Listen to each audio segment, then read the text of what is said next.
Muy buenos días, me da mucho gusto saludarles para dar inicio a nuestro tercer día de la Feria del Libro de Relaciones Internacionales. Los saludo desde el Instituto Matías Romero y tengo el gusto enorme de presentar el día de hoy como primera obra dentro de esta feria el número 119 de la Revista Mexicana de Política Exterior, titulado Diplomacia en Salud Global. Este es un ejemplar de nuestra revista que, como hemos venido haciendo ya desde hace algún tiempo, se encuentra disponible en versión digital en la página web del Instituto Matías Romero. La descarga es gratuita, está en inglés y en español, de forma que cualquier persona que lo quiera leer por artículos completo lo puede obtener mediante el acceso a la página web del Instituto Matías Romero, repito, de forma gratuita. ¿Por qué este número de la Revista Mexicana de Política Exterior se dedica a este tema? Bueno, quisimos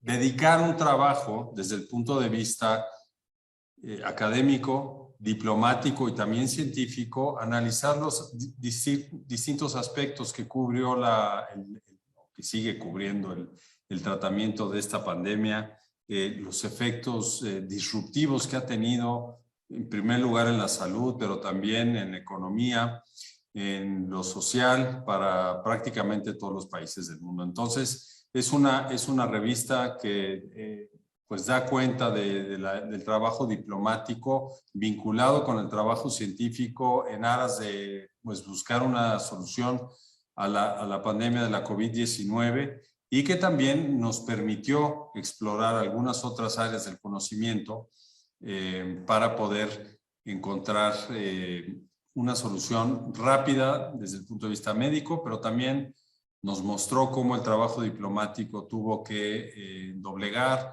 sus esfuerzos para poder pues, revivir esos esquemas de cooperación que existen en el sistema internacional, pero que prácticamente quedaron suspendidos, congelados al momento en que se decretó la pandemia por la OMS en marzo del año pasado, el 2020. Vimos cómo las potencias reaccionaron de una forma pues, autónoma. Realmente entre ellas predominó el nacionalismo y hasta meses después pudieron echarse a andar algunos esquemas de colaboración en los ámbitos multilateral principalmente y algunos otros regionales. Entonces, me da mucho gusto poder presentarles al panel que va a presentar nuestra revista 119. Menciono a la doctora María Cristina Rosas, quien fue la coordinadora de esta revista. Está también con nosotros el maestro Carlos Duarte, quien es autor de un artículo que nos va a comentar más adelante,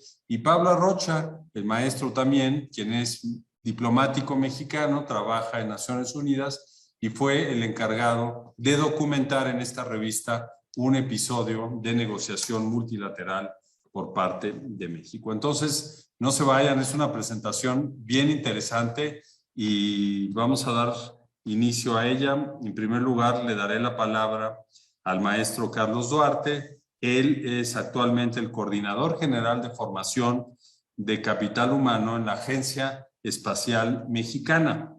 Es ingeniero mecánico electricista por la Facultad de Ingeniería de la UNAM y cuenta con una maestría en instrumentación científica por la Universidad de California en Santa Bárbara.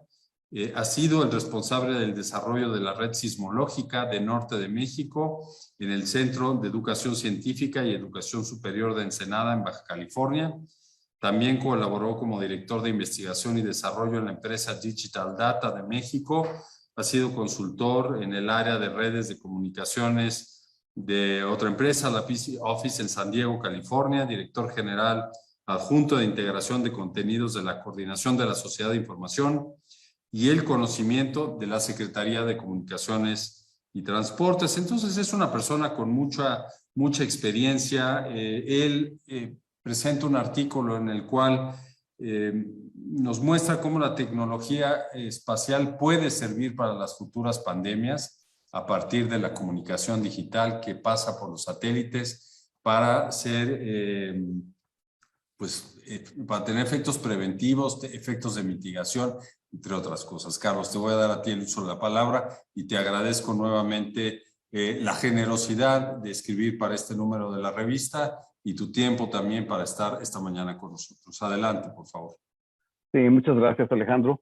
Muchas gracias a la doctora Cristina Rosas por la invitación a participar en la revista del Instituto Matías Romero, la revista mexicana de política exterior. Pues yo muy complacido de presentarles aquí un resumen del artículo que escribí en el número 119. Tengo una pequeña presentación que me gustaría compartir para ilustrar lo que voy a decir. Y bueno, sin más, voy a hacer la presentación. Aquí estamos. Pues el objetivo de la plática es explorar cómo la tecnología espacial podría enfrentar los efectos de una próxima pandemia. Yo creo que es muy importante que el público conozca cómo la tecnología espacial tiene un potencial enorme para la medicina. Es algo que no se ha explorado mucho, pero es importante tenerlo en cuenta para pues, próximos eventos como el que estamos padeciendo.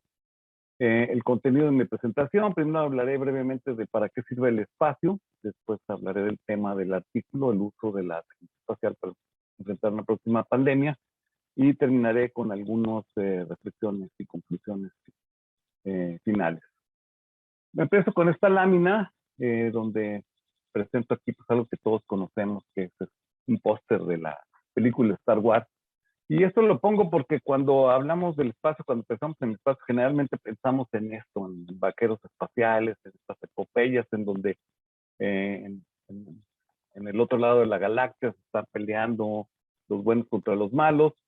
Y muchas veces no nos damos cuenta de que el espacio sirve para muchas cosas aquí en la Tierra. Y es algo que en la Agencia Espacial Mexicana queremos erradicar. Queremos que la gente sepa que el espacio sirve para muchas cosas importantes aquí en la Tierra.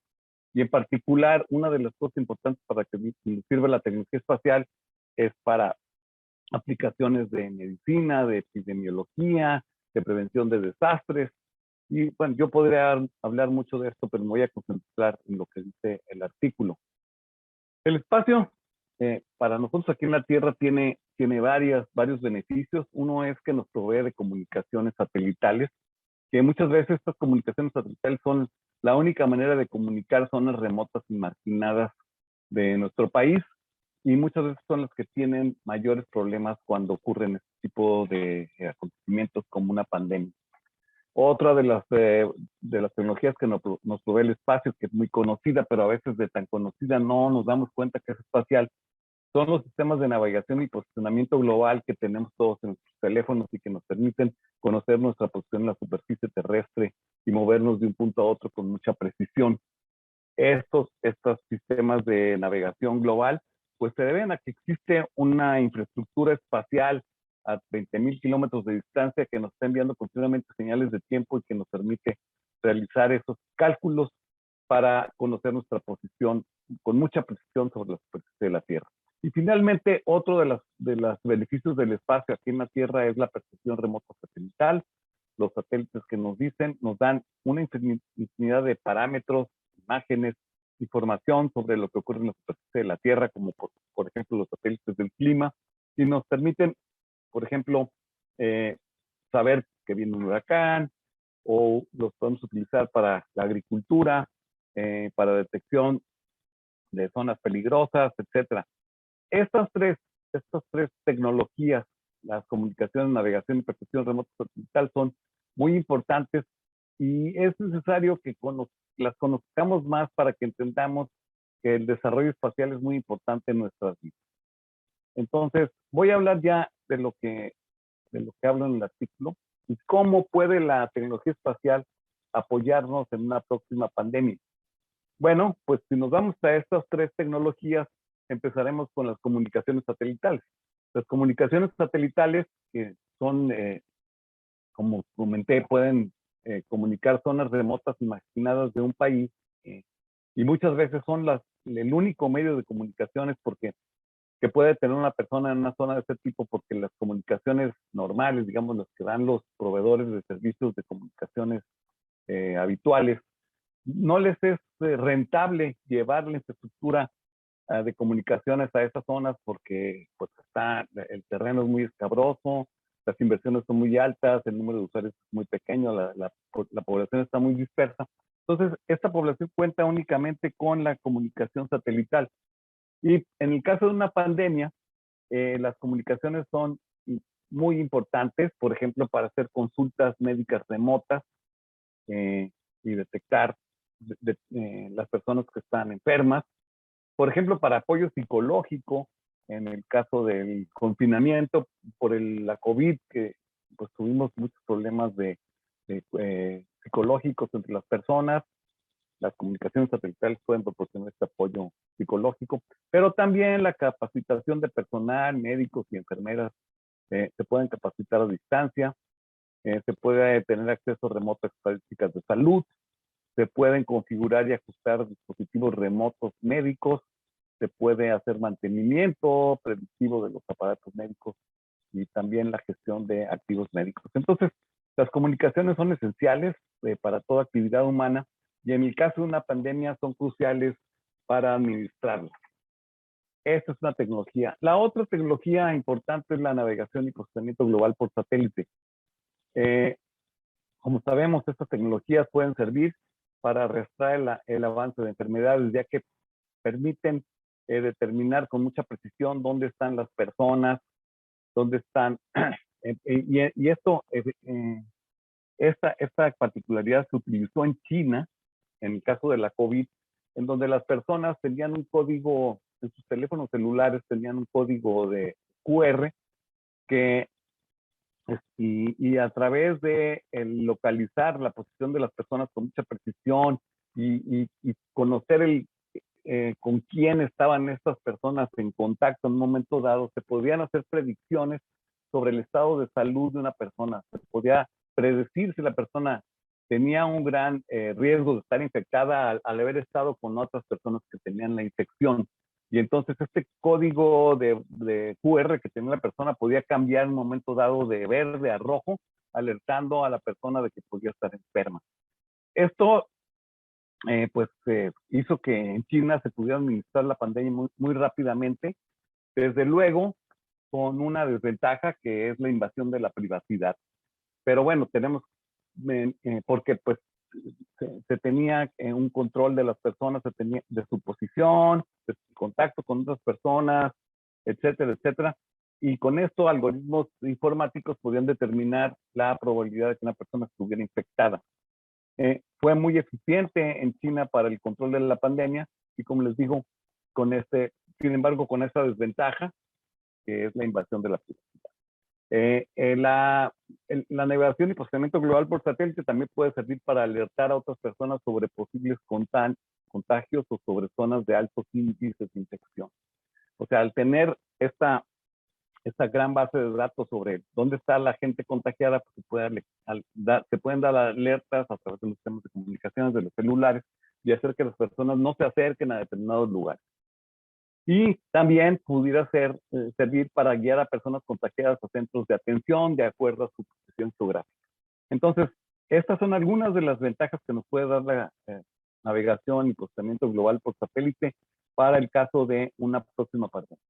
En el caso de la percepción remota satelital, ahí las ventajas son muy interesantes porque los satélites de percepción remota pueden, a través de sus sensores, son sensores de muchos tipos, pero muchos de ellos son imágenes, son como fotografías de la Tierra en varias bandas de color o infrarrojas o otras bandas no visibles, detectar las condiciones en donde pueda haber brotes de una enfermedad determinada. Y entonces, utilizando técnicas de aprendizaje automático, se pueden entrenar a los algoritmos para determinar que tales zonas son altamente probables de contar con un alto índice de infecciones y entonces buscar en otros sitios de un país o una región donde pueden estar estas regiones. Y también se puede medir o se puede registrar el desplazamiento de una enfermedad, pues analizando a través del análisis de las imágenes satelitales. Entonces, Esto es una tecnología muy interesante que ya se ha utilizado para muchas otras enfermedades, por ejemplo, enfermedades como la enfermedad de Chagas, el dengue, se pueden, a través del análisis de las imágenes satelitales, se puede determinar dónde están, dónde hay mayor probabilidad de que se desarrolle la enfermedad. Además, también puede ayudar a predecir la propagación de una enfermedad a partir del comportamiento humano, como la concurrencia a centros comerciales y otros sitios de reunión. Y aquí les voy a presentar estas fotografías de satélite, que a lo mejor no se puede ver con mucho detalle, pero pueden ver aquí, este es el Coliseo romano, y aquí pueden ver cómo estaba antes de la pandemia, cómo hay muchos autos alrededor en Roma, y cómo durante la pandemia desaparecen los autos. Al estar el confinamiento, desaparecen los autos, y eso pues puede también alertar a los tomadores de decisiones donde pueda haber confinamiento de personas. Entonces, esta es una de las formas en las que la percepción remota satelital también puede apoyar a mitigar los efectos de una próxima pandemia. Y ya para concluir, bueno, diré que las tecnologías espaciales pueden ser muy útiles para enfrentar una próxima pandemia, como ya hemos visto, porque pueden alertar a los sistemas de salud de un posible brote, también pueden rastrear sus consecuencias y apoyar a su mitigación, como lo hemos visto. En el artículo, desde luego, pues van a ver esto en mayor detalle. Aquí es solamente es solamente una probada de lo que es el artículo. Y terminaré hablando de los retos que puede representar el empleo de las tecnologías espaciales para apoyar la mitigación o el combate de una próxima pandemia. Pues primero está el pasar de la política a la acción. O sea, es muy fácil decir, vamos a utilizar las tecnologías espaciales, pero a la hora de emplearlas, pues hay que implementar muchas cosas que requieren de recursos, requieren dinero, requieren tener gente. Entonces, es por esto que las tecnologías espaciales todavía no se utilizan en toda su extensión para apoyar a la mitigación de enfermedades, pero es muy importante que los gobiernos se den cuenta del potencial de estas tecnologías espaciales y que inviertan recursos, dinero, tiempo para emplearlas cada vez con mayor eficiencia. Otra cosa importante que quiero señalar aquí como un reto es la cuestión de la privacidad. Sobre todo si estamos utilizando estos dispositivos, los teléfonos celulares, para rastrear el movimiento de las personas, pues va a haber una invasión de privacidad necesariamente, y ahí pues hay que buscar el equilibrio entre la invasión de la privacidad y el uso de la tecnología para mitigar los efectos de una enfermedad. No es fácil esto, no es fácil decidirlo. Es pues es una cuestión que existe actualmente en todo el mundo, no solamente con las tecnologías satelitales, con las tecnologías de la información en general, con el internet, etcétera. Entonces es algo que pues yo se los dejo a los científicos sociales para que discutan estas cuestiones de invasión de privacidad y lleguemos a consensos de hasta dónde se puede llegar a invadir la privacidad de las personas en aras de proteger la salud de las comunidades. Y finalmente, ya que estamos hablando de este artículo, pues sale en la revista del Instituto Matías Romero, la revista mexicana de política exterior. Esto tiene que ver mucho con política exterior, el uso de las tecnologías espaciales, porque pues el espacio es de todos, el espacio no pertenece a un solo país, entonces pues tiene que haber, para utilizar las tecnologías espaciales, tiene que haber cooperación internacional. Es muy importante que los estados cooperen. En este caso, en México estamos lanzando la Agencia Latinoamericana y Caribeña del Espacio, que se lanzó hace unas semanas, y ahí seguramente pues va a haber una gran oportunidad de que los estados latinoamericanos y caribeños colaboren en el uso de las tecnologías espaciales, no solo para la mitigación de enfermedades, sino para muchas aplicaciones más, como la prevención de desastres causados por fenómenos naturales, el aprovechamiento de recursos naturales, la agricultura de precisión. Entonces aquí también es un tema muy importante el de la cooperación, el uso de imágenes compartidas, infraestructura compartida, satélites, el uso de la capacitación de especialistas de un estado a otro, etc. Y con esto lo dejo ahí para terminar en 15 minutos, y si hay preguntas tendré mucho gusto de contestarlas. Muchas gracias. Al contrario, muchas gracias al maestro Carlos Duarte por esta presentación. Me parece que ha sido pues muy puntual sobre los efectos que puede tener la tecnología espacial para la comunidad internacional en su conjunto, para los países a nivel nacional y también para las personas en el ámbito individual. Resalto lo que señalabas ahí, la costumbre que se formó de tener consultas médicas remotas, pues le ayudó a muchas personas, el apoyo psicológico, la información sobre cómo pues las características de la enfermedad, y cómo actuar en ciertos casos, creo que fue muy importante. También hubo demasiada información también en algún momento, pero es mejor tenerla que no tenerla, y esto todos lo tenemos a la mano hoy en día. Creo que también la importancia del GPS es fundamental para poder, aquí hablando a nivel nacional o regional, detectar la evolución de la pandemia, ¿no? Y aquí recuerdo también el dilema que hubo entre los países que lo impusieron en los dispositivos móviles.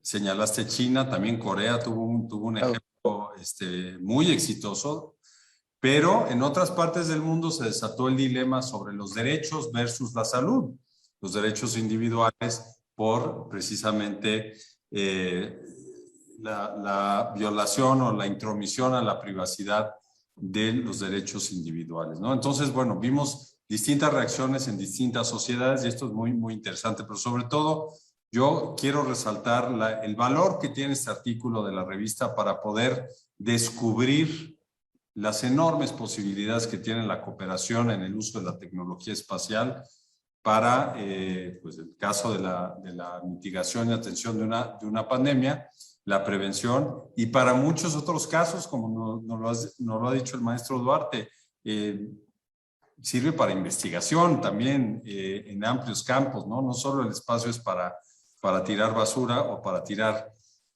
o para posicionar armas, tiene un uso científico fundamental para el desarrollo de las ciencias. Entonces, gracias, Carlos, por este artículo, es muy completo y lo recomendamos muchísimo al auditorio.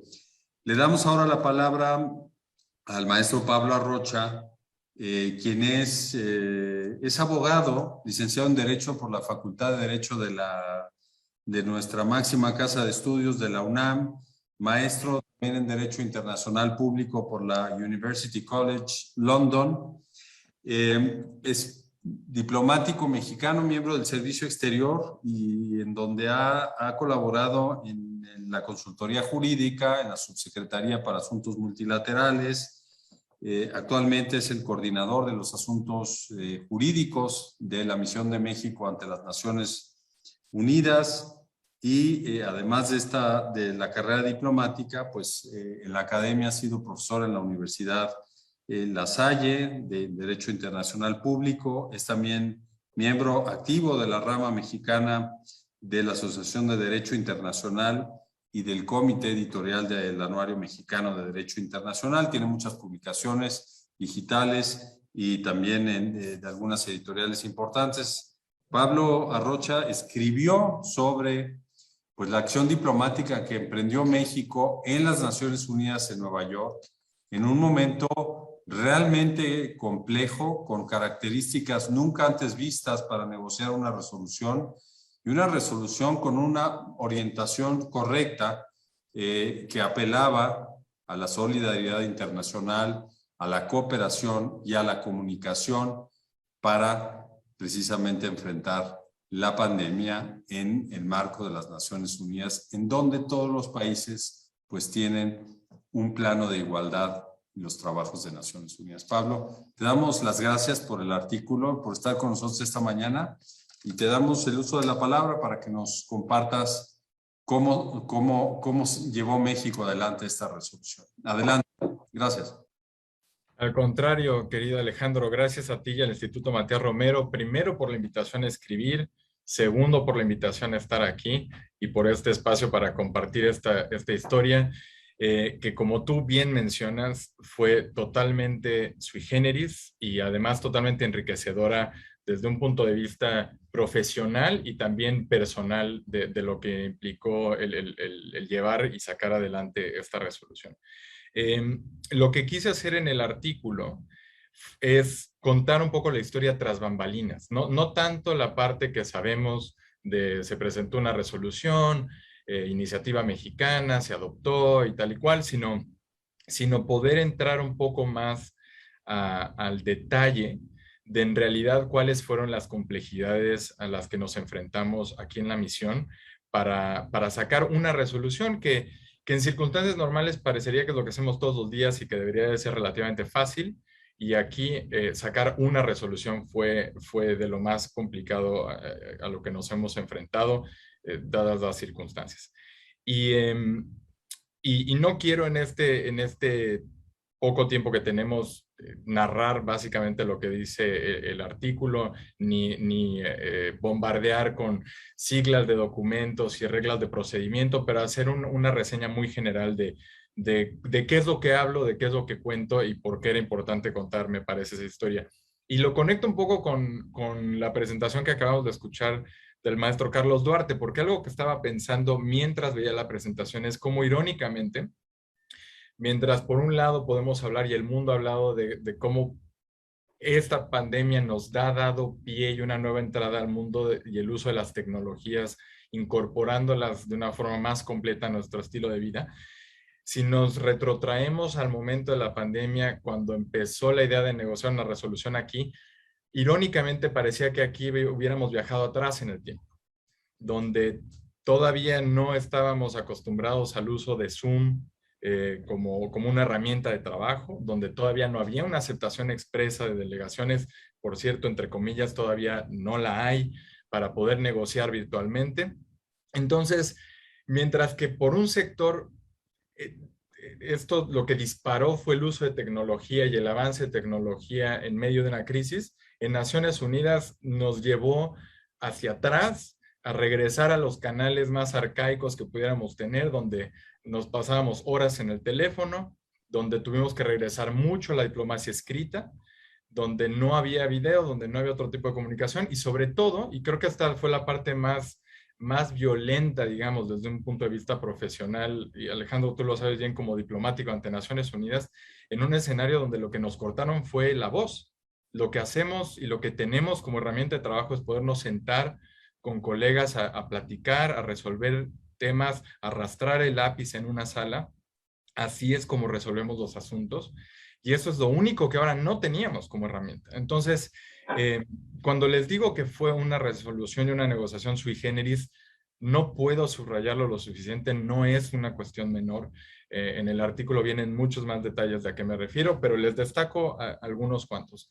Y en mi experiencia personal, yo he tenido el privilegio de poder estar aquí en la misión en varias capacidades, ya quizás alrededor de unos 8 años, un poco más. Y en todo ese tiempo, negociando tratados, declaraciones, resoluciones, nunca me había enfrentado a una situación como esta. Sin duda, esto nunca había sucedido en dos aspectos en específico. El primero, el que la instrucción de generar una resolución de Naciones Unidas viniese de un pronunciamiento del presidente con una idea planteada en un foro y decir, traduzcamos esta propuesta en un resultado concreto de la ONU. Normalmente no operamos así en Naciones Unidas. A lo que me refiero es que normalmente lo que seguimos son los ítems de agenda de trabajo de los órganos de Naciones Unidas y en el contexto de ellos presentamos iniciativas o hacemos ajustes y mejoramos resoluciones. Pero aquí se trató genuinamente de un proyecto de decir, no me importa si hay temas de agenda, no me importa cuál es el foro, lo que tenemos que hacer es que Naciones Unidas se pronuncie. Y ahí está la tarea, háganlo. Veamos cómo lo resolvemos. Eso por un lado.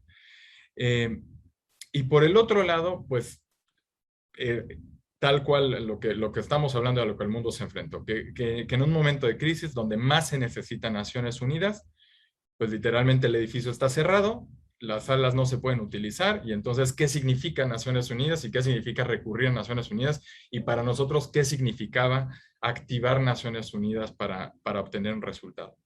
Entonces, hay una primera arista de retos procedimentales a la que nos tuvimos que enfrentar, que fue cómo lograr que la Asamblea General pudiera en realidad adoptar una decisión sin estar reunida presencialmente, qué significaba volver a métodos de trabajo escritos para la adopción de una resolución de la Asamblea General, cosa que no está reglamentada en el reglamento de la propia Asamblea. Entonces había que hacer también una interpretación de esto. Tuvo que haber muchas directrices de la propia presidencia de la Asamblea General sobre cómo íbamos a operar, que básicamente y de manera muy simplificada se reducía a un método que conocemos como procedimientos de silencio o no objeción, que es tener propuestas que se circulan por un plazo determinado de tiempo a todos los Estados miembros, y si no hay una objeción a esas propuestas, el producto se tiene por adoptado, lo cual genera también una complicación política mayor, que significa que no teniendo la capacidad de voto y recurriendo exclusivamente a un procedimiento de no objeción, eso de facto otorga prácticamente vetos a las 193 delegaciones de Naciones Unidas, donde bastaba que una se opusiera a un proyecto para que esta resolución no fuese aprobada. Entonces, básicamente, no solamente había que tener un texto que tuviera y que gozara del apoyo de la mayoría, sino que en realidad que gozara de un apoyo unánime, o por lo menos de ningún bloqueo para que esto pudiera salir adelante. Y si eso le agregamos lo que ya les mencionaba antes, que es la incapacidad para poder negociar en persona, la incapacidad de poder explicar las iniciativas y las propuestas y negociar las propuestas en persona. Y dos, las dificultades del contexto político global, pues el caldo de cultivo con el que estábamos trabajando era bastante complejo. Y creo que una ventaja que tuvimos y que fue un acierto, y un acierto también de visión y de olfato del propio embajador Juan Ramón de la Fuente, nuestro representante permanente aquí, fue la velocidad de reacción y la velocidad de acción. El poco tiempo que pasó entre el pronunciamiento del presidente López Obrador en el G20, que fue el 26 de marzo del 2020, diciendo la ONU tiene que hacer algo, al tiempo en el que presentamos un proyecto de resolución a la Asamblea General, fue brutalmente corto en temas desde una perspectiva multilateral de Naciones Unidas. Prácticamente en un plazo de una semana ya teníamos un proyecto registrado. Cosa que, insisto, es inaudita.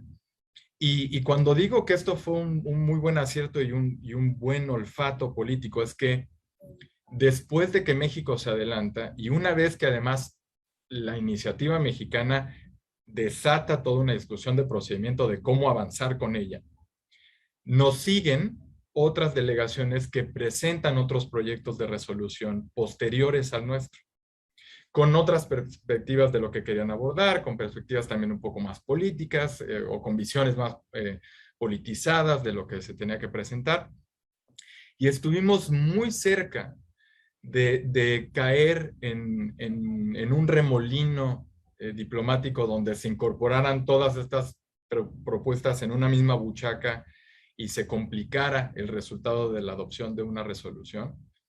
Y logramos librar esa ola moviéndonos de manera muy eficiente, muy efectiva en el canal de procedimiento que teníamos para adoptar la resolución, y dejamos atrás todas esas otros proyectos de resoluciones, nos separamos de ellos para ganarles en tiempo. Tan es así que se adopta la resolución mexicana, y todas las otras resoluciones, por lo menos 3 que venían en camino después de la de México, y cuando digo en camino fue con días después de simplemente de distancia de haberse registrado, ninguna de ellas pasó, ninguna de ellas proliferó y ninguna de ellas fue adoptada. O sea que el margen literalmente de ventana de oportunidad que tuvimos para meter ese gol fue muy pequeño y tuvo que ser muy certero. Y eso también tuvo que ver con algo que no les he comentado hasta ahora y que tampoco tomaré muchos minutos porque está mejor explicado en el artículo, pero que es el propio diseño del texto de la resolución. Cómo buscar un texto que fuera lo suficientemente corto, lo suficientemente técnico, que a la vez incorporara el suficiente número de propuestas y cambios para demostrar que había habido flexibilidad, transparencia y apertura en la negociación, pero con cambios que tampoco pusieran en riesgo el equilibrio y el objetivo de la resolución, que se reduce a limitar el acaparamiento de vacunas y medicamentos. Y creo que el buen resultado de esta resolución, más allá del hecho de que haya sido adoptada, que insisto, en mi experiencia como diplomático, esas semanas de trabajo me parecieron como si hubieran sido meses de la intensidad que representaron, es que la resolución 74/274 se convirtió y sigue siendo a la fecha, y eso lo vemos aquí todos los días, en un verdadero punto de referencia. En un punto de referencia sobre un tema que hoy sigue siendo vigente, que es el acaparamiento de vacunas. Y hoy esa es la discusión que tenemos. El Consejo de Seguridad mismo, en su resolución 2565, cita la resolución mexicana de la Asamblea General, cosa que no es tan usual del Consejo de Seguridad citando a la Asamblea, justamente en un tema que sigue vigente, que es ahora cómo caminamos y cómo llevamos a la práctica esto que predicamos en esa resolución de la Asamblea. Termino solamente, Alejandro, y a la gente que nos escucha, diciéndoles quizás mis 3 lecciones aprendidas de esto. Lo primero es que creo que todos nos debemos de sentir muy orgullosos del legado mexicano que esto representa, activando y reactivando un foro multilateral en medio de una crisis, cuando ese foro se daba por paralizado y por perdido, para obtener un resultado sustantivo que sigue siendo punto de referencia. Creo que ese es un legado no menor y del que todos nos podemos sentir muy orgullosos. 2, pensar que si bien esto fue un éxito, la discusión en realidad no ha terminado sobre todo lo que esto abrió como caja de Pandora sobre las limitantes de la propia organización, desde un punto de vista de operación y de procedimiento, que son retos a los que nos seguimos enfrentando hoy por hoy, que todavía no podemos celebrar consultas informales de la Asamblea General presencialmente en sala y donde sigue habiendo una resistencia para no tener estas consultas de manera virtual, por poner solo un ejemplo. Pero, o sea, creo que seríamos omisos en no pensar que la reflexión también tiene que ser, hay que ser autocríticos de la organización y ver cómo tenemos que mejorarla y reforzarla porque nos quedó a deber en muchos aspectos. Y 3, desde una perspectiva diplomática y de práctica en el terreno y en cancha, creo que la gran lección aprendida fue que cuando hay voluntad, sí se pueden hacer cosas y sobre todo si uno utilizando esta expresión americana de thinking outside the box, o sea, no tenemos que ceñirnos a pensar que la ONU solamente está ahí para responder a los temas que ya están inscritos en los formatos que ya están inscritos. Si hay una iniciativa, si hay creatividad, si hay inteligencia, si hay buena voluntad y si hay ganas de buscarle la cuadratura al círculo, la ONU también puede servir a los propósitos de los Estados miembros. Lo que hay que hacer es forzarla, perseguirlo, buscarlo y hacer que estas cosas pasen. Y creo que el hecho, vuelvo a lo que dije al mero principio, de que haya habido una declaración presidencial en un foro diciendo la ONU tiene que hacer algo sobre este tema, que de manera tan abstracta se haya aterrizado en algo tan concreto a lo que todavía se le saca kilometraje, es para mí una demostración de que no hay idea que sea muy loca, ni iniciativa que sea muy pequeña, y que lo que se necesita en realidad es tomarse el tiempo de sentarse, pensar, hacer una estrategia y utilizar el sistema a nuestro favor. Y creo que eso fue lo que vivimos en esta experiencia y espero que el artículo resulte del interés de los lectores donde, insisto, tendrán muchos más detalles de esta gran telenovela que implicó suspenso, risas, lágrimas y todo en ese rango intermedio. Pero muchas gracias nuevamente, Alejandro, por la invitación. Al contrario, Pablo, muchas gracias por tu colaboración en la revista. Les reitero, la revista se puede descargar, está en versión en español y en inglés en la página web del instituto. El testimonio que nos acaba de dar uno de los autores de la revista sobre esta experiencia negociadora en Naciones Unidas, vale la pena revisarlo. La ONU, por naturaleza, tiene una resistencia a la innovación en sus métodos de trabajo. Sí, es muy difícil cambiar algo, como lo acaba de señalar Pablo. Pero además de todo lo que nos cuenta, creo que omitió una cosa por modestia, pero es que la tesis de la resolución y de la iniciativa mexicana prácticamente era incuestionable. La tesis que parte de la cooperación internacional para enfrentar la pandemia que nos tenía todos en confinamiento durante casi 10 semanas y tener acceso mundial a medicamentos, a material y equipo médico y posteriormente a las vacunas, que ya desde entonces se empezaba a hablar desde el punto de vista científico y médico, cómo podrían avanzar en el desarrollo de las distintas vacunas. Entonces, muy importante lo que nos señala Pablo sobre pues, la agilidad, esa oportunidad que se puso en marcha por parte de la Misión Permanente de México para dar respuesta a una propuesta que hizo el señor presidente en el G20. Entonces, esto no es menor desde el punto de vista del procedimiento, como nos señala Pablo, detonó algunas otras resoluciones o avanzó por lo menos la discusión de cómo negociar en Naciones Unidas, pero también puso en la agenda internacional un tema del cual pues gran parte del mundo en desarrollo ha tratado de construir pues una alianza amplia para no quedarse atrás en el tratamiento de la pandemia, principalmente en una primera instancia equipo médico, medicamentos paliativos, algunos, y las vacunas sobre todo, ¿no? Que es parte de lo que hoy en día está teniendo pues un mayor éxito contra esta pandemia. Muchas gracias, Pablo, nuevamente por tu compromiso y tu participación. Y vamos a dar la palabra a la doctora María Cristina Rosas para que nos comparta cómo concebió este número de la revista mexicana de política exterior. Ella trata algunos temas muy importantes que hemos visto a lo largo de esta semana sobre cómo los sistemas de salud quedaron superados por la pandemia, el dilema entre si seguridad o salud y la falta de una armonía entre el desarrollo y la seguridad.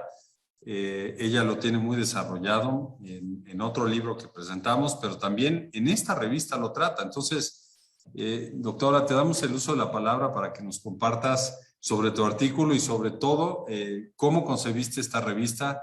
Tiene autores muy importantes desde el punto de vista de la medicina a nivel internacional, a nivel europeo. Entonces, ya me callo yo, te damos a ti el uso de la palabra. Adelante. Muchas gracias al maestro Alday, gracias al Instituto Matías Romero, gracias al maestro Duarte, al maestro Arrocha por sus participaciones.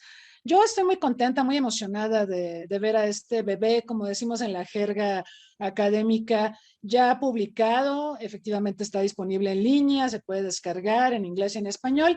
Y yo estoy muy agradecida porque cuando yo llegué con Alejandro Alday a hacerle la propuesta de un número sobre esta revista, pues vi mucho entusiasmo y mucha disposición a entrar a este tema. Estábamos en plena pandemia, tuvimos reuniones virtuales para hablar de contenidos y de aspectos que deberíamos de ponderar y demás. Y bueno, siempre recibí mucho apoyo para llevar a cabo este proyecto del que les quiero hablar. Bueno, de entrar al tema de diplomacia en salud global me parece toral. Hemos visto varias iniciativas en la pandemia, aunque la diplomacia en salud global no nació en la pandemia. Hemos visto acciones donde la salud se ha insertado en las políticas exteriores de los países y tiende a tener cada vez mayor prominencia. La pandemia ayuda mucho a eso. Y ese es el hilo conductor de lo que ustedes van a encontrar en este número. Ya escucharon, por ejemplo, a Pablo Arrocha, que hablaba de diplomacia en salud. Esa resolución 74274 es diplomacia en salud de México hacia el mundo. Es un exitoso ejemplo de diplomacia en salud. También hemos visto desde las grandes potencias el tema de las vacunas, cómo buscan posicionarse a través de la diplomacia de insumos médicos o de vacunas. Este es un tema que también hemos abordado en otras oportunidades aquí mismo en el instituto. Y por supuesto vamos a ver también actores que no son estados, no todo lo hacen los estados, ¿ok? Y esa es una característica de la diplomacia en salud global. Cada vez los no estados, cada vez más, tienen incidencia en la salud global. Fundaciones como Bill y Melinda Gates, o acá en México, la fundación de Carlos Slim, o también organismos no gubernamentales, Comité Internacional de la Cruz Roja, Médicos Sin Fronteras, Human Rights Watch, Amnistía, o también personalidades y por supuesto las empresas farmacéuticas que son protagonistas en la generación de medicamentos, vacunas para la pandemia que nos aqueja, pero que son actores crecientemente dominantes. Entonces, les quiero contar sobre objetivos, lo que nos propusimos con esta revista. Los contenidos y participantes ya tuvieron una probadita de 2 capítulos muy, muy importantes que están contenidos en el número y también algunos planteamientos para el debate. Yo quisiera inicialmente referirme a que es importante promover una reflexión amplia sobre la importancia de la salud en las políticas exteriores de los países y, por supuesto, en la política exterior de México y en las relaciones internacionales del siglo XXI.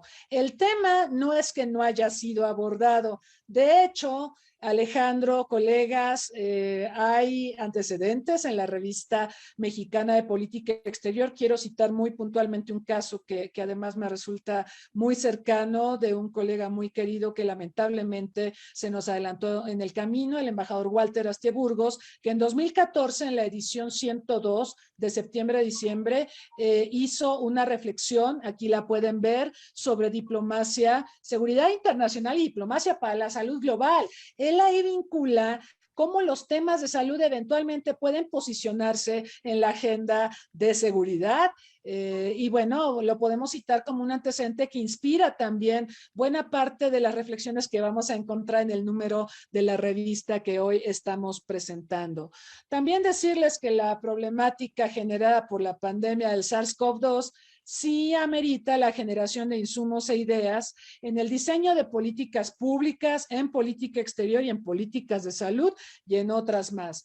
También es importante traer al debate propuestas que se vienen formulando en torno a la diplomacia en salud global, en torno a la relación entre salud y seguridad, entre seguridad y desarrollo, los derechos de propiedad intelectual y patentes, la gestión de crisis, el papel de los medios de comunicación, el uso de tecnologías de la información, los aportes de la tecnología espacial que ya escuchamos y la preparación, por supuesto, para futuras pandemias. La idea también es apoyar el trabajo del Servicio Exterior Mexicano ante el desafío de la pandemia y también generar un testimonio. Esta parte testimonial, yo se la comentaba mucho, insistía yo mucho en este tema con el maestro Alday, crear un testimonio desde México sobre cómo hemos vivido la pandemia, cómo se ha desarrollado, qué lecciones arroja, porque esto es para las próximas generaciones, ¿no?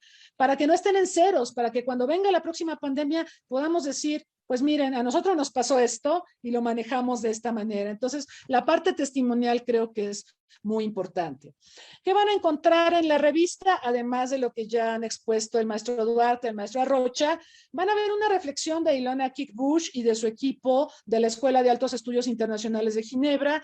Ella es asesora de la OMS, fue asesora de Angela Merkel, fue mi maestra allá cuando tomé la especialidad en diplomacia en salud global, y la invitamos para que que hiciera una reflexión sobre la respuesta internacional ante COVID-19. Ella postula que esta pandemia está llevando a un resurgimiento de la diplomacia en salud global, entendida esta como la diplomacia que genera, que suma a actores, no solo estados, no solo a la OMS, no solo a la OPS, sino que involucra también a las empresas farmacéuticas, a ONGs, a supermillonarios como Bill y Melinda Gates o como Carlos Slim, en torno a la necesidad de desarrollar acciones que permitan responder a la pandemia. Esto venía sucediendo antes. Esta propuesta de diplomacia en salud global donde confluyan estados y no estados es algo en lo que ella ha venido trabajando ampliamente y ella sostiene que la pandemia cataliza buena parte de estos esfuerzos. No siempre en los tiempos, no siempre con la rapidez que quisiéramos y por supuesto también tenemos que partir del hecho de que con actores tan diversos a veces hay intereses divergentes. Hemos escuchado mucho del interés comercial y económico de las grandes empresas farmacéuticas y casos de, digamos, insumos médicos como el Remdesivir, que se cotiza en $3,000, $4,000. Es una medicina que baja la carga viral para las personas con COVID, pero es una medicina que no está al alcance del grueso de las personas, ¿no? Entonces sí vemos actitudes y políticas de las empresas farmacéuticas que no necesariamente van en la dirección de apoyar a la salud como un derecho humano y que apuestan más a los beneficios ciertamente comerciales. Luego yo introduzco una discusión respecto a un tema de larga data, que es cómo una agenda de desarrollo, usted lo sabe, la salud siempre ha estado inmersa entre los grandes temas del desarrollo, ustedes pueden ver los ODS, de cómo esta agenda se convierte en un tema prioritario para la seguridad internacional. Yo creo que esta discusión es extremadamente importante. ¿Cómo transita la salud de la agenda de desarrollo y cómo el haberla desatendido tanto eventualmente lleva a que se convierta en un tema de seguridad internacional y cómo impacta en la seguridad del mundo? Aquí pues hago un recorrido histórico sobre el tratamiento de esta relación entre salud y seguridad y vamos a encontrar varios elementos interesantes.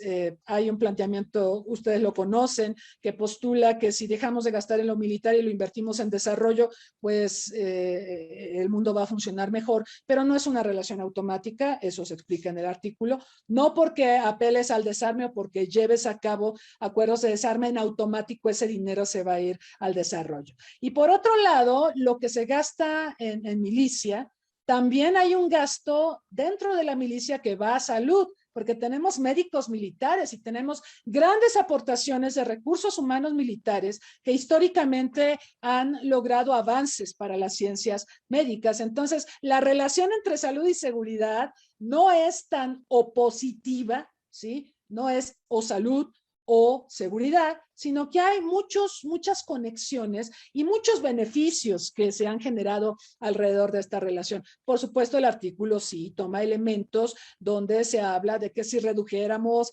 la fabricación de tanques de combate y esos dineros los destináramos a comprar vacunas, pues por supuesto podríamos beneficiar a muchas personas. Pero, insisto, hay varias aristas de esta relación. Luego tenemos la reflexión de Pablo Arrocha, él ya les habló de esta importante resolución, decíamos un ejemplo de diplomacia en salud desde México para el mundo. Tenemos también una contribución interesantísima de Talia Rebeca Aro Barón.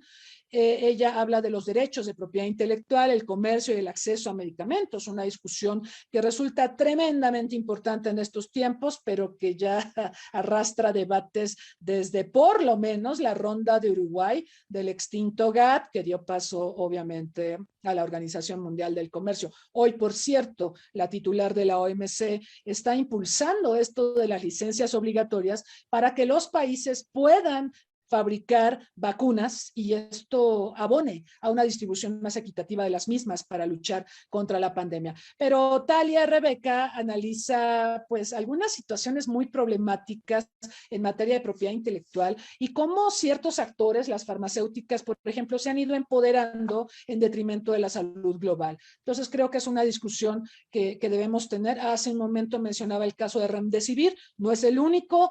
Tenemos con Pfizer el tema de que, bueno, se exime él en los contratos que firma con los gobiernos de asumir responsabilidad por efectos secundarios de sus vacunas, ¿no? Y no es la única corporación farmacéutica que ha actuado en esa dirección. Entonces, aquí hay una discusión muy profunda a la que la autora abona con su expertise. Ella es una de las grandes expertas en nuestro país en los temas de derechos, de propiedad intelectual, en las negociaciones comerciales. Después, pues tiene la contribución del maestro Duarte. Ya escucharon sobre tecnología espacial para hacer hacer frente a una posible pandemia en el futuro. Yo no agregaría nada más, si acaso que también ahora que hemos estado en confinamiento, encerrados, muy agobiados también por esta enfermedad y las noticias que recibimos, por ahí en alguna reunión que tuvimos con el maestro Duarte, hablábamos de cómo los astronautas, sus experiencias en el confinamiento allá en el espacio ultraterrestre, nos pueden ayudar a sobrevivir en aislamiento. Esa es otra experiencia que podemos extraer de la experiencia espacial y que resulta formidable. Luego tenemos un recuento de María Antonieta Moreno Reynosa y Ángel Eduardo Rivera sobre la OMS y su respuesta a brotes epidémicos. Hay un recorrido histórico sobre los desafíos que ha enfrentado la Organización Mundial de la Salud y de ahí los autores tratan de extraer lecciones. Aquí también es muy importante, por ejemplo, el tema del Reglamento Sanitario Internacional que nos rige actualmente para hacer notificaciones ante un evento de salud pública de importancia internacional. El reglamento es importante, pero el reglamento es obedecido a discreción por los países del mundo y a veces no nos notifican con el tiempo y la anticipación debida y por supuesto esto nos crea problemas. Creo que esto pasó ahora con el SARS-CoV-2 y las notificaciones que China tardó mucho en hacer. Entonces hay que meditar sobre esto.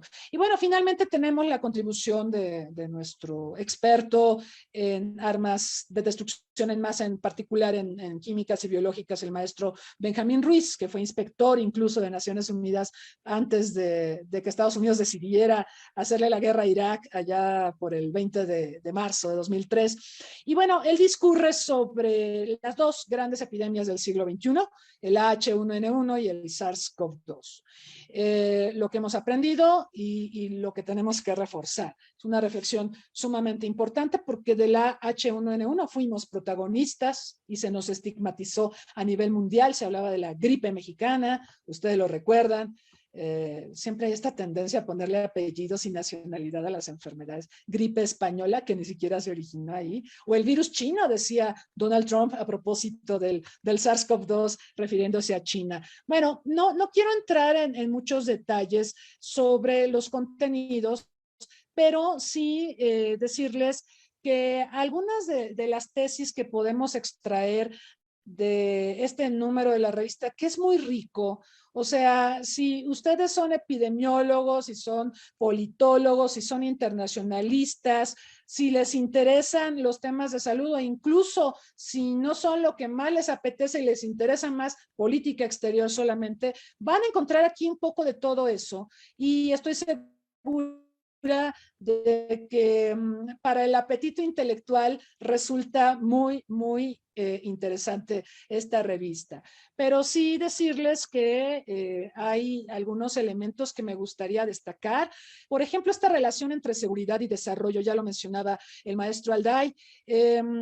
Hemos en este siglo, en lo que va de este siglo, hemos puesto demasiado el énfasis en la lucha contra el terrorismo, en la terrorización de la agenda internacional, en la militarización para responder al flagelo terrorista y hemos descuidado los otros temas. Entonces, digo, ya parezco disco rayado, lo mencioné el lunes, lo voy a volver a decir.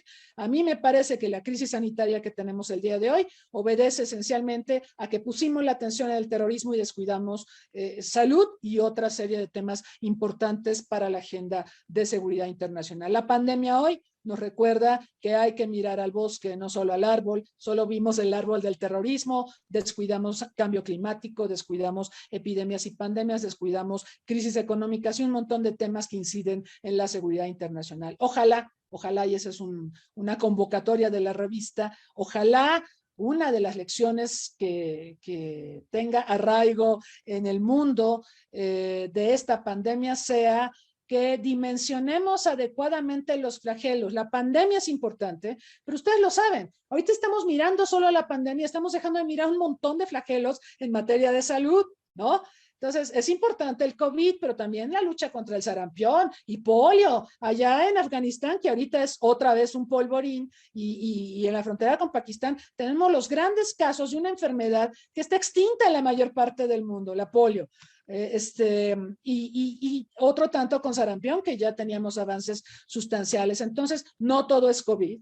COVID es importante, tenemos que unir esfuerzos para enfrentar la enfermedad, pero tenemos que mirar a las otras enfermedades y no es lo único que tenemos que mirar. Hay otros flagelos, digo, afortunadamente estamos viendo muy empoderado ahora en la agenda internacional el tema del cambio climático, del calentamiento global, pero tampoco es lo único que tenemos que mirar. Entonces necesitamos una visión integral de los grandes problemas que enfrenta el mundo y acuñar políticas públicas pues en esa dirección, porque de otra manera pues no vamos a poder avanzar. Y bueno, yo lo dejaría aquí. Hay otras cuestiones que, bueno, aquí está lo del estigma, ¿no? El virus chino y el virus mexicano. Yo lo dejaría aquí y los invitaría, por supuesto, a revisar la revista. Creo que hay muchos temas de vanguardia en la revista y creo que nos va a permitir reflexionar mucho más sobre diplomacia en salud global, sobre actores y sobre temas que giran alrededor de la diplomacia en salud global. Muchas gracias. María Cristina, muchas gracias por esta presentación. Para quien no la conozca, ella es presidenta del Centro de Análisis e Investigación sobre Paz, Seguridad y Desarrollo, Olof Palme, y es investigadora también tiempo completo en el Centro de Relaciones Internacionales de la Facultad de Ciencias Políticas y Sociales de la UNAM.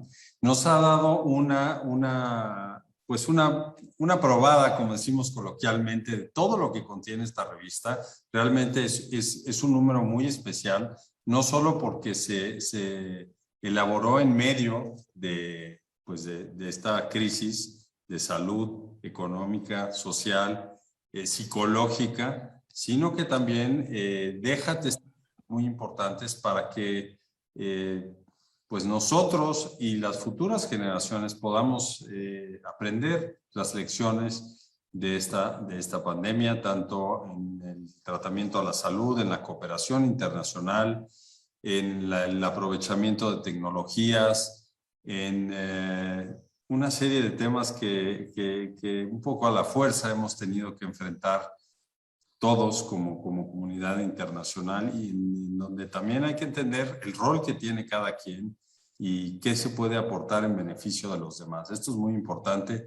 Vimos cómo algunas naciones actuaron de una manera pues muy cerrada, hasta cierto punto egoístas, para compartir conocimiento, recursos. Vimos cómo también se hizo un uso pues geoestratégico también para compartir algunos insumos médicos, para pisar terrenos en donde pues se había perdido cierta influencia y llevar los aviones militares con equipo médico, con mascarillas. Recuerdo muy bien este avión ruso aterrizando en Italia para compartir material médico, o en Washington también aterrizó un avión ruso. Entonces, esto hay que verlo también en perspectiva, ¿no? Cómo se jugaron varias cosas en el primer momento, y el tema de las vacunas ha dado toda una discusión sobre el papel de los organismos internacionales, el deber de los estados desarrollados versus los estados que requieren más apoyo vía la cooperación internacional, y la solidaridad también, que es un tema que México por lo menos siempre, al cual México siempre apela ante los grandes temas o las grandes crisis mundiales. Entonces, muchas gracias, María Cristina. Creo que es un número muy especial, sin lugar a dudas. Pronto va a la imprenta también, para quienes nos están preguntando si va a estar en papel. Sí va a estar en papel, pero por lo pronto está en digital. Antes de que termine el año lo tendremos también a la venta en los canales tradicionales de venta de la revista, suscripción o venta directa al público aquí en el instituto. Y yo quisiera también aprovechar para tomar y darle la palabra al público que ha puesto algunas preguntas. La primera de ellas para Pablo Arrocha. Pregunta Víctor Daniel Delgado. Pablo, en materia de negociación, ¿se buscó a las delegaciones de forma telefónica, por escrito? Si solo un grupo muy compacto de diplomáticos emprendieron esta negociación. Creo que ya nos has compartido algo, no sé si quieres agregar algo más. Te damos el uso de la palabra con todo gusto. Gracias. Muy rápido, lo que puedo mencionar es ambas. Primero, se mandaban notas diplomáticas a todos los Estados miembros de Naciones Unidas, sobre todo cuando se lanzó lo que se llama el borrador cero del proyecto de resolución. Ese se compartió por escrito a través de una nota verbal al correo de todas las delegaciones. Una vez que este fue recibido y que algunas delegaciones empezaron a reaccionar con comentarios, esto entonces generó llamadas telefónicas en específico con los delegados de esas delegaciones que tuvieran propuestas, para entender las propuestas, para que nos las hicieran llegar, para poder negociar inclusive el alcance de esas propuestas. Y ahí hay un aspecto que sí tiene que ver con la parte de la pregunta de si se trató con algún grupo pequeño de países. Conforme fue avanzando la evolución de la negociación, muchas delegaciones, desde el momento que recibieron el borrador cero y en adelante, empezaron a copatrocinar el proyecto de resolución, que significa que lo empezaron a hacer también como un proyecto propio. Cuando esto sucede, de manera automática se generan dos grupos de delegaciones: los que son copatrocinadores, que ahora, digamos, tienen una ya titularidad sobre el texto, respecto del resto de las delegaciones. Entonces, si de ahí en adelante teníamos que considerar algún ajuste en la resolución, como dice la expresión, ahí ya no nos mandábamos solos y teníamos primero que hablar con los copatrocinadores para que todos estuviéramos en el mismo entendido de cómo proceder ante un texto que ya era colectivo. Y luego, una vez que el texto ya se puso bajo procedimiento de silencio, como no había votos, como lo había mencionado antes, un elemento que nos sirvió para pulsar el nivel de apoyo por la resolución fue conseguir más y más y más copatrocinios al texto. Al final obtuvimos 179 copatrocinios a la resolución, que es la resolución mexicana en el Pleno de la Asamblea General con más copatrocinios que hemos presentado. Y de ahí en adelante, en el lapso de las horas que quedaban, el monitoreo y el control fino fue sobre el puñado de estados que no hubieran copatrocinado, en el entendido que quien copatrocinó evidentemente no se opone a la resolución, para ver si había ahí algo que pudiera romper la resolución en esa recta final del procedimiento de silencio. Hay un episodio donde sí estuvimos muy cerca de que el silencio fuera roto por un tema con Estados Unidos. Eso está explicado en el artículo.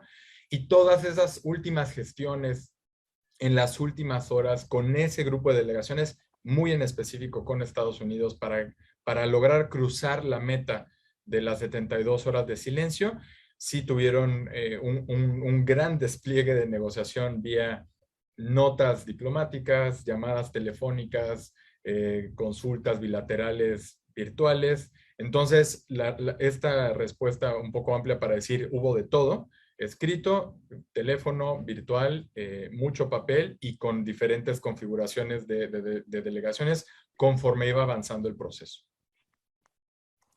Muchas gracias, Pablo. También Víctor pregunta si para la protección de los mexicanos en el exterior las herramientas de la tecnología espacial se utilizaron para ubicarlos. Yo les puedo contestar porque sí se utilizaron en los consulados, sobre todo, y en las embajadas, para comunicar. Se utilizaron redes sociales, se utilizaron estos chats inteligentes de autorrespuesta para informar con precisión sobre cómo evolucionaba la pandemia, sobre qué servicios se podían prestar. Y se utilizó en Estados Unidos Facebook para comunicar todo esto a la comunidad de forma masiva, pero precisa. Entonces, sí se utilizaron. Giovanna Ángel Romero pregunta, ¿cómo se relaciona la diplomacia de la salud con Big Data? Si existen herramientas, supongo que esto es para el maestro Carlos Duarte, si existen herramientas que puedan servir para los diplomáticos para llevar a cabo su labor. ¿Qué opinas, Carlos? Pues desconozco si existen estas herramientas. Seguramente sí hay herramientas para aprovechar las grandes cantidades de datos que están ahí almacenadas en diferentes servidores, pero desconozco si hay organizaciones que las organizan y las emplean para la diplomacia en la salud. Las organizaciones de salud, como la Secretaría de Salud en México, desde luego, utilizan muchos medios, muchas bases de datos. Aquí en México, el Instituto Politécnico Nacional y otras organizaciones académicas apoyaron el desarrollo de herramientas de aprendizaje automático, precisamente para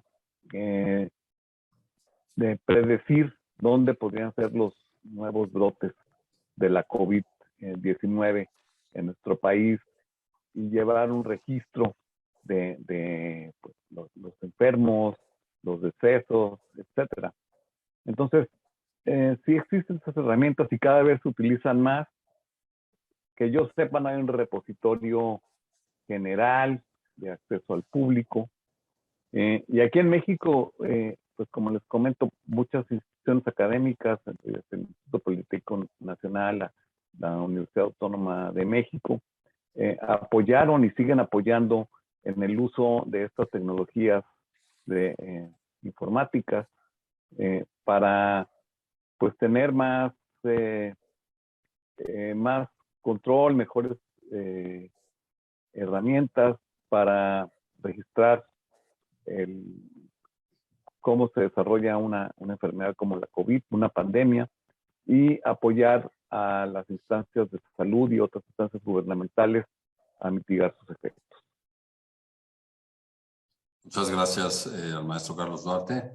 Finalmente le daría el uso de la palabra a María Cristina Rosas, a la doctora, para un comentario final sobre el tema en el cual hemos reflexionado esta mañana. Está contenido en la Revista Mexicana de Política Exterior, número 119, Diplomacia en Salud Global. Adelante, María Cristina. Bueno, yo quisiera mencionar o reivindicar la importancia de la cooperación internacional. En la revista mencionamos experiencias como en la Guerra Fría, cuando teníamos la confrontación entre Estados Unidos y la URSS, y esos países no se hablaban, no se entendían mucho, pero entendieron el valor de la salud incluso hasta como poder suave, ¿no? Porque digo, por un lado gastaban mucho en lo militar, pero entendieron que si, por ejemplo, luchaban en el combate contra la viruela, y así fue, eso los iba a posicionar y los iba a hacer aparecer ante el mundo de una manera más amigable, más responsables ante un flagelo de esas proporciones. Entonces, recordemos que a finales de los 50, un viceministro de salud soviético le propuso a la OMS hacer una campaña mundial para erradicar la viruela. Y en ese tiempo Estados Unidos estaba empujando que la campaña fuera para combatir la malaria. Entonces ahí estuvieron dialogando, ¿no? Y la OMS mediando.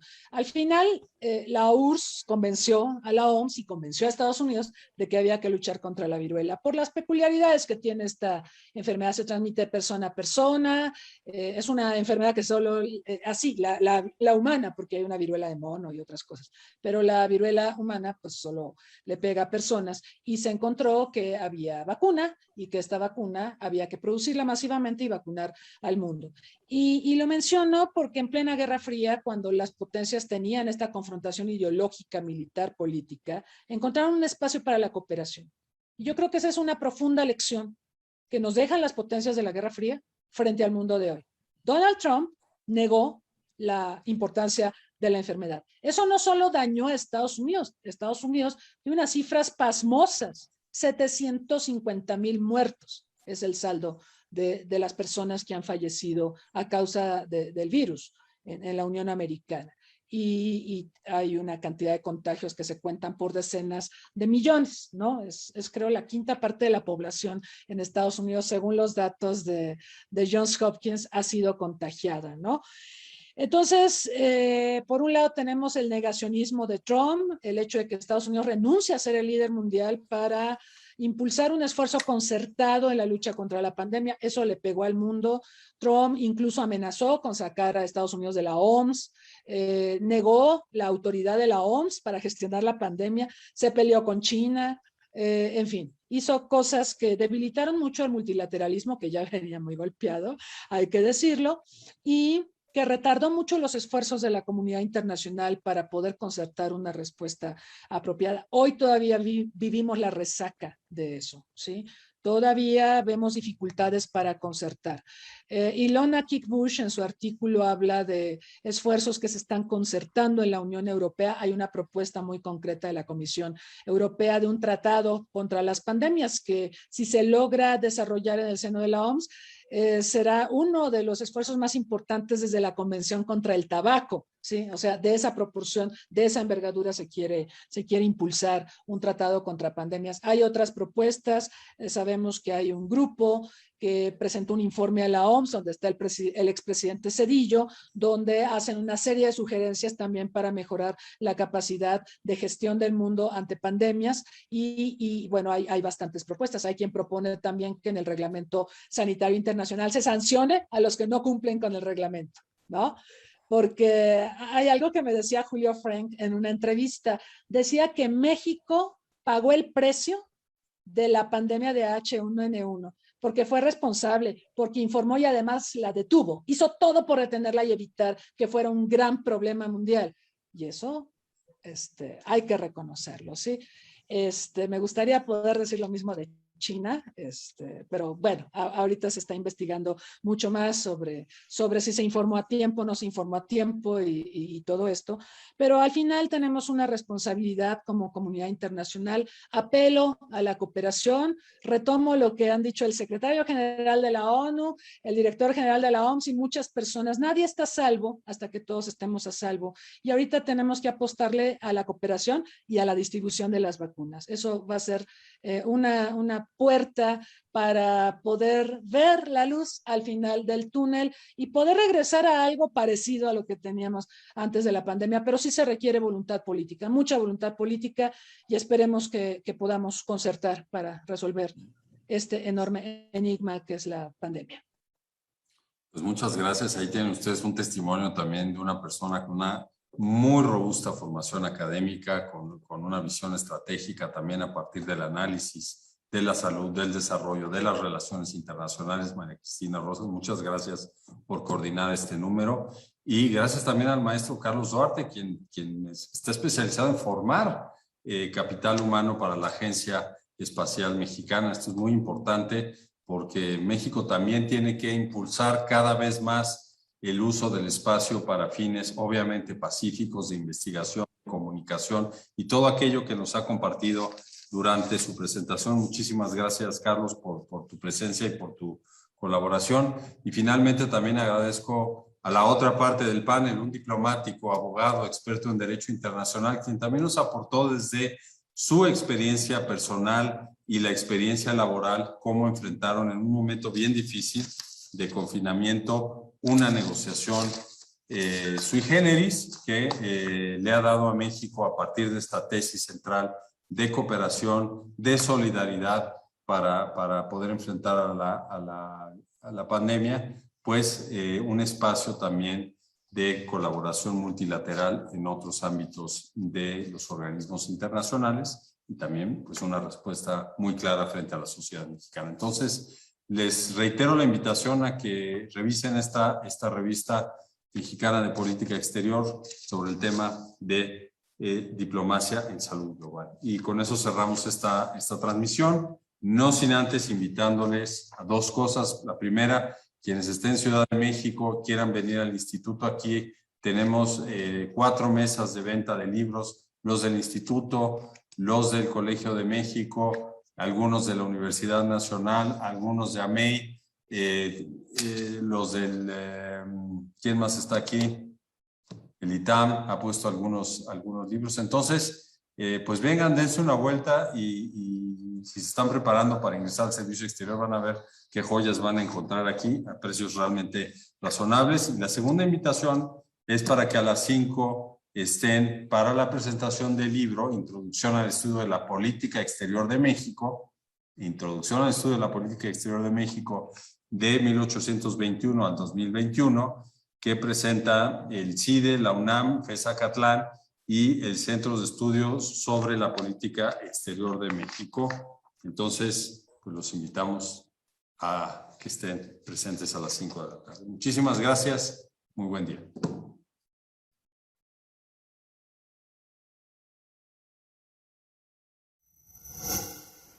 Gobierno de México.